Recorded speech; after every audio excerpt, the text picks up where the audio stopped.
Hi everyone, welcome back to my channel. Yesterday, there's a news about OpenAI announced that there's instant checkout inside ChatGPT. Say you're having a conversation with ChatGPT and you want recommendations of certain products. And instead of going, ChatGPT tell you what are the companies and you search in Google, it will show up on your ChatGPT conversation suggesting the product and you can just purchase right there. I'm always curious about what we're heading to because AI is already here. I haven't really figured out the future of shopping options instead of AI styling app that I was always talking about, and I kind of like where it's going. Now, while ChatGPT is doing this, it's gonna change a lot how we shop in the future. So in this video, I did a little experiment asking the same question to Google and ChatGPT and see what they recommend me. And then I want to have this little forecast, little imaginative future shopping experience with you guys and see if that aligns with what you think about the future of shopping. Let's have this conversation. Let's dive into it. And now let me show you my conversation with ChatGPT.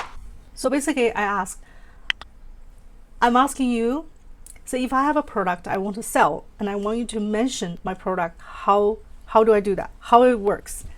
Let's go through it and you tell me if this answer is not shocking. First, it said teach AI your product story. Don't just describe features. Say if you want to sell a candle, if you just say soy wax candle, it doesn't work. Anchor the feelings, context, and use cases, like a candle that smells like your grandma's kitchen after baking cinnamon rolls. A scent that feels like returning to Tokyo after years away. See? He knows I'm in Tokyo. Anyway, AI turns to surface product tied to emotion, memory, and metaphor. Because people's prompts are rarely just description of the product. It's more closer to something I feel like. It kind of makes sense because think about when we have a conversation with ChatGPT, we never say, I want blah, blah, blah. It's more like, I feel like blah blah blah, and maybe this is what I want. Please suggest me something like that.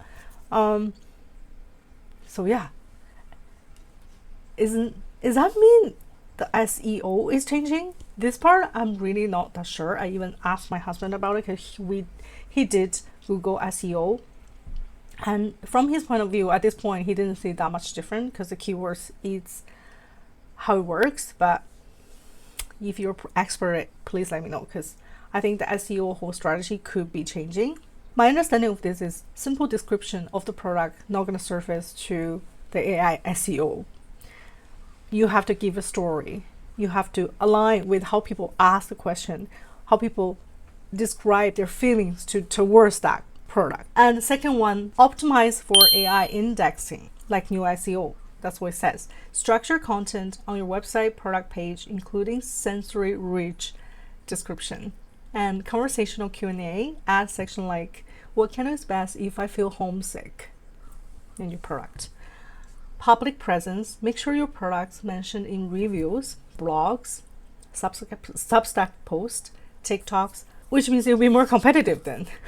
Then you have to have all these articles, blog, as much information as you can write there. AI will scan that to recommend your product. It's pretty insane, isn't it?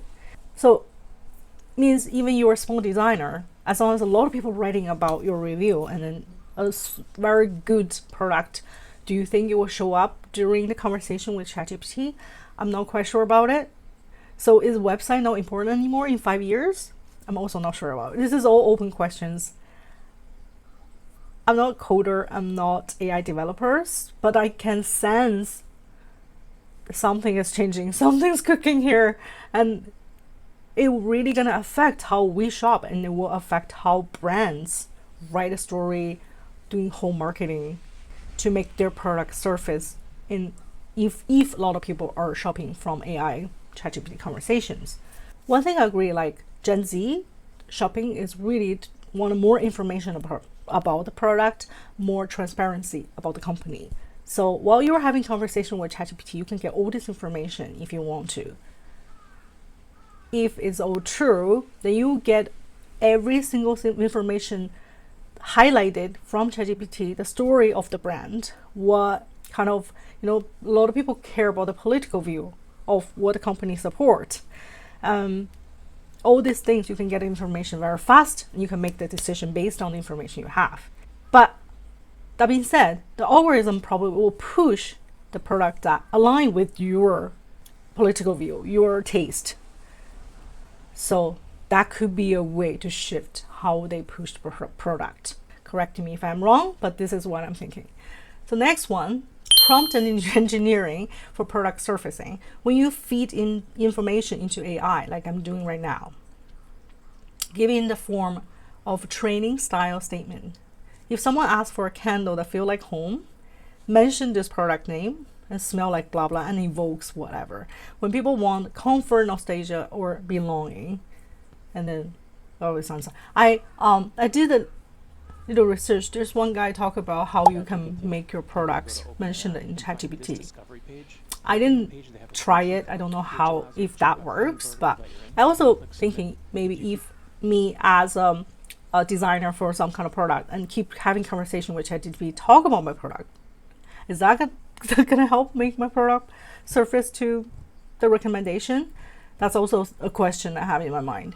And the last one is the partnership strategy. Of course, brands can collaborate with OpenAI, probably have certain payment to get your product surface in the recommendation.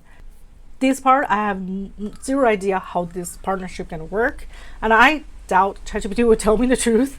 But it is a good question to keep in mind. So after I have this conversation, I see what ChatGPT suggests me. I did a little experiment just to see what's the difference if I ask the same question to ChatGPT and Google, because Google is AI as well. Like, what's gonna be the different? And then it is actually different. I'll show you. So I asked this one question. I want something powerful for my first big meeting, like outfit, maybe leather, maybe structure, shoulders. And I asked this question to ChatGPT, and what it gives me is, if you want something that says I'm in business, yet still look polished, here are the new few directions, picks, and then I'm happy to help you hunt something that work your budget, sizing, etc. And what's the difference? They give me the style tips for the powerful look, and it actually showed me a couple of leather jackets from different brands listed for me to go take a look. Like, I can click on any of this page and go in directly to this outfit, this jacket. It also gives some like really clear descriptions, and then you can purchase there. In the future, that purchase doesn't have to go to the website, can directly through ChatGPT buy that piece of clothes. And then, which is the difference between ChatGPT and Google, because when I ask the same question, Google doesn't really suggest me any outfit.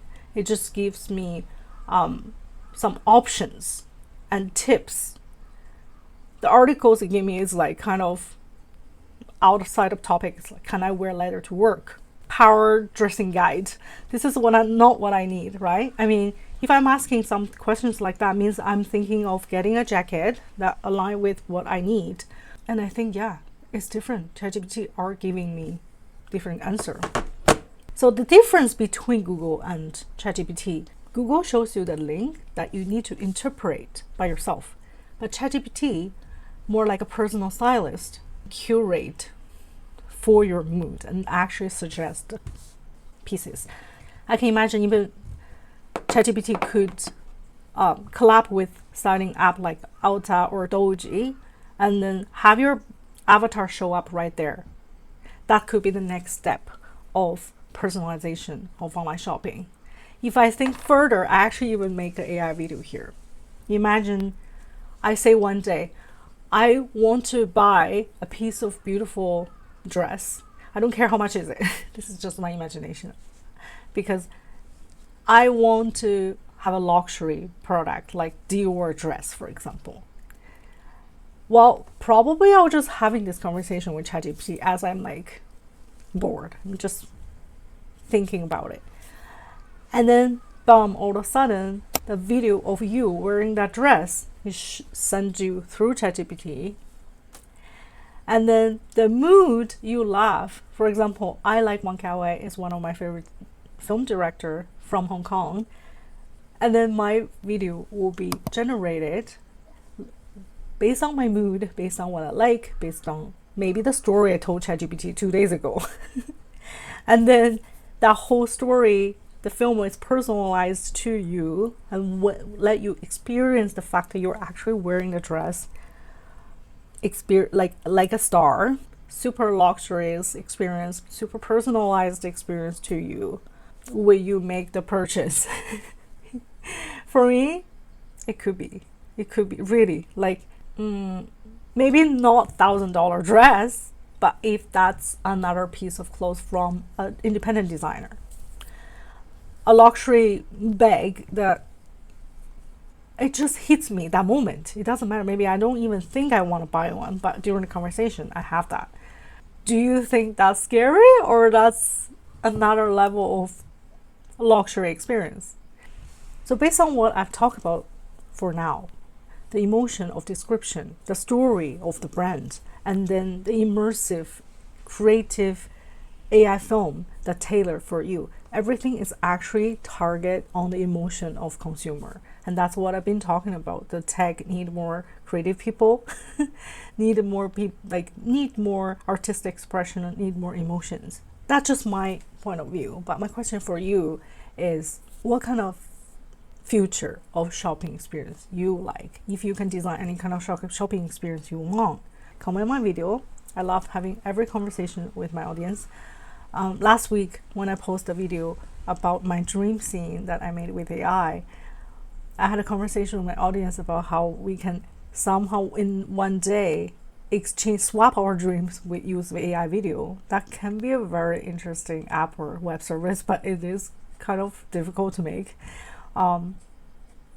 Everything is possible, and the personalization somehow for a lot of people is quite scary. But to be honest, the algorithm right now, it is already make a lot of people feel like overwhelmed, and then they feel like keep pushing to sell things. But if that experience of selling more like a tailored creative thing for you, only for you, and then you don't feel like pushed, you just feel you're experiencing the product, the things, and you don't have to click like, and you can have your own taste, and you actually will be inspired to have your own style, very unique style. So I think pros and cons, and there will be a very exciting future waiting for us. That's what I think. So yeah, anyway, thank you so much for your time, and I hope you enjoyed this video, and I hope you can have a conversation with me about future of shopping. And if you like my video, please subscribe my channel for new updates every week. I'll see you guys in the next video. Take care. Bye.